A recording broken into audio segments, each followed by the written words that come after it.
The word I keep hearing over and over the last 2 days is communication, right? And Stephen talked about it, Carrie talked about it, I talked about it. I got to show you a clip, because do you ever feel like, communication's lacking? People don't really understand what you're saying. Well, this really, to me, I guess, summarizes it quite well, and I use it a lot, and it's kind of a funny clip. So it's called the German Coast Guard. Das hier ist mein Sektor. Das hier ist das wichtigste Gerät des Küstenwächters. Das Gerät. Überlebensradar.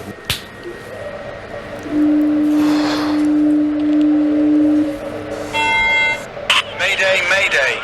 Hello, can you hear us? Can you hear us? Can you... Over. We are sinking. We are sinking. Hello? This is the German Coast Guard.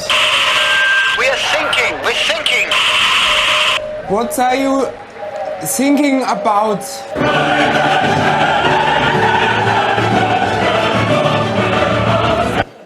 You ever feel like that? Funniest thing I'll tell you, I used it a lot because typically business owners and their accountants speak a totally different language. And I always use it. And do you feel like that when you talk to your accountant about what's going on in your business? And I never will forget, this guy said, I can understand my accountant, I can't understand my wife, though. We've had that problem. So I thought it's a good way to kick things off. Do you guys remember our WIG? Our DPMs, our RPMs? We want to be the best sales force in the heavy-duty industry, our commitment. I want to talk about that a little bit more today, and specifically talk about the tools that I think we can implement with you all to help us get there. So I'm going to go into a little bit more depth on the employee survey that we did for the group and kind of give you a high-level overview of that. I'm going to talk about a market survey that we can do for you, our walkthrough, which we alluded to earlier yesterday, opportunity management, and then finally, I got an offer you can't refuse. So let's start about that survey a little bit. And in that packet that we handed out yesterday, there's a copy of the complete survey. And I'm not going to go through it question by question, but I would like to give you kind of an overview of it so you understand it a bit better. We asked you all to forward a link out that went to the survey. We used SurveyMonkey, and we got 284 of your employees to respond to it. So pretty good response. There were 33 questions on the survey, and there was a scale of 1 to 10, and let me show you what that looked like. If you look at the first question on the survey, it says, I clearly understand what my job duties are and how they fit into achieving the goals of our organization. And the employees were asked to rate it. 1 is, of course, strongly disagree, and the other end of the scale is strongly agree. So to make sure you understand how they answered, 141 of the employees strongly agreed with that. 71 of them rated it a 9, and you can kind of see how it scales down from there. So we had a total of 284 questions. Our respondents, everybody answered it. 4 people made comments about it, and we averaged those responses, and you can see on there that the average response was 8.92. Okay, does that make sense? Okay. The survey that they took is real similar to a Franklin Covey survey that's been done with about 500,000 people in all sizes of organizations, from Fortune 100 companies all the way down to organizations that may be 4 or 5 people. And what it points to is what they call an execution gap that the average employee faces in an organization. And that execution gap really revolves around knowing the goals of the business, knowing what they need to do in order to achieve the goals, and the teamwork that goes in to achieving those goals. So that's what we're trying to measure. The survey's really in 2 sections, or 2 types of questions. The first group is on focus. And focus really means understanding the goals and objectives, understanding their role in it. What am I supposed to be doing? How well those are translated into actions. And finally, execution. How well are we doing those? The second set of questions, there's 16 that revolve around synergy, and synergy really is working together to accomplish something. Feeling enabled, teamwork, the trust in the organization, and finally accountability. So that's the team side of what goes into it and what their feelings are, their responses are. So you're thinking, okay, 16 of the focus, 16 of the synergy, there were 33 questions. The last one on there asks, overall, I feel better about my job than I did a year ago. And I started putting that on a couple years ago when I was doing this. And it really kind of was a happenstance, but it's a nice barometer if you do this over a period of time to kind of get a overall feeling about, are things getting better around here or not? The foundation of this survey is the leader's ability to effectively communicate a clear strategy and vision that people can internalize, okay? How well that strategy and vision can be acted upon by the organization. And we were talking, I can't remember who was talking about that last night, but the simple summation of that is leadership starts at the top and it filters down through the organization, and it didn't start in the middle and radiate up or down. You guys as leaders really have to drive that, and that's the importance of it. Because this is what happens. You come out with a strategy, goal, and here we go, we're going to start doing this, right? Well, if you look at the people, that's how many of the group typically hear you. It's not everybody. And further, as you kind of filter it out, that's how many typically will understand it. And most importantly, in execution, that's how many of the group is going to adapt it. Okay? So it's really driving it through behavior, knowing what that behavior is going to be, and this is how we're going to implement it.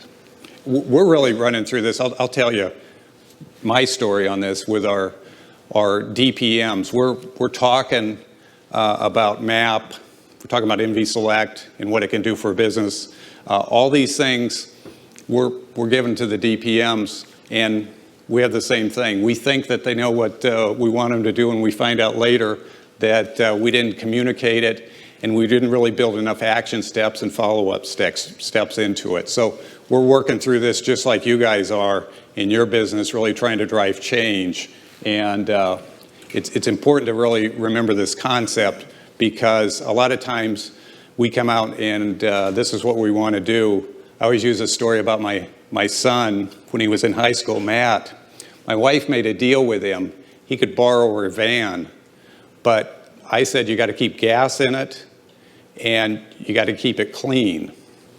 Well, about a week later, I go out to the van and guess what? No gas. Food wrappers in it, it's dirty.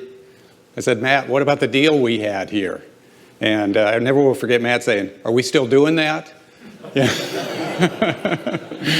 yeah, we're still doing it. But that happens, I mean, doesn't that happen with your employees the same way?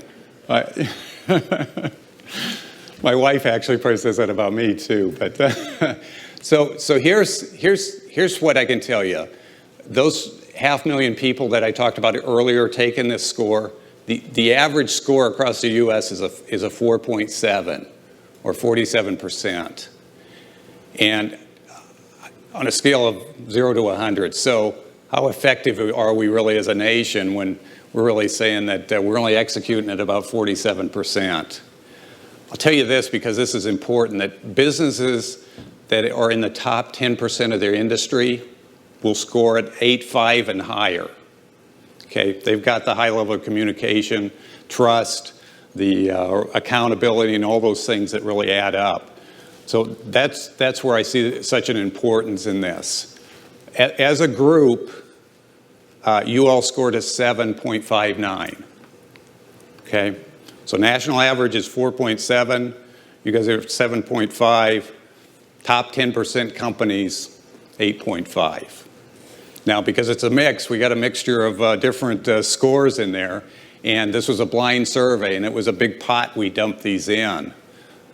The two categories, I can tell you the focus questions were 7.6 and synergy 7.5, so real close together there. Let me show you and let you interpret that score a little bit. And this is what I can tell you. When you see scores on any question that are 9 and 10, those are the people that are very enthusiastic, and those are your supporters of that score and within your organization. So I always think of a 9 and 10 as the guy that'll go out and get a Harley Davidson tattoo on his arm because he believes in the product that much. That's that type of person. And those, you can usually recognize them in your business pretty easily. When you see scores in the 7 and 8 range, that is what they call passive supporters. Pretty much with you. Typically, when the going gets a little tougher, the fight gets a little harder, they're the ones that give up earlier in it. So it's not a bad score, but the real driver is to be in the 9s and 10 range. And then finally, 6 and under is, when you see a score 6 and under, it really says there's some level of dissatisfaction in the organization. So when you look at this and kind of thumb through these and read the comments and try to kind of digest this stuff, think of that scoring system. What do the low scores translate to? And what I see is, you're always correcting the same bad habits in employees. It's not getting any better. Habitual lateness, absenteeism, tardiness, the whole place there. The place is a mess when you get back. Is anybody worried about what you're going to walk into next week when you come back in? Losing cash or parts in your operation. That's what we see specifically in the auto parts. When we had low scores, we typically, and I could almost guarantee you had stock loss with that, or cash loss, cash discrepancies, and inconsistent sales and earnings. Okay, that's the bottom line. So how do you improve it? We've talked a lot about it. Carrie talked about this. Stephen did. Clarify goals, priorities. Translate those things into daily actions. Okay, that's critical. Measure performance, keep score. One of the things, as the survey points out in some of the questions, is that people want to know how we doing in the business. How's my contribution paying off for everybody? Hold people accountable, including yourself. Allow time for discussion and feedback. What's working, what's not working, what can work. That's that whole meeting thing. And as you go through these questions, you'll notice a lot of comments on meetings.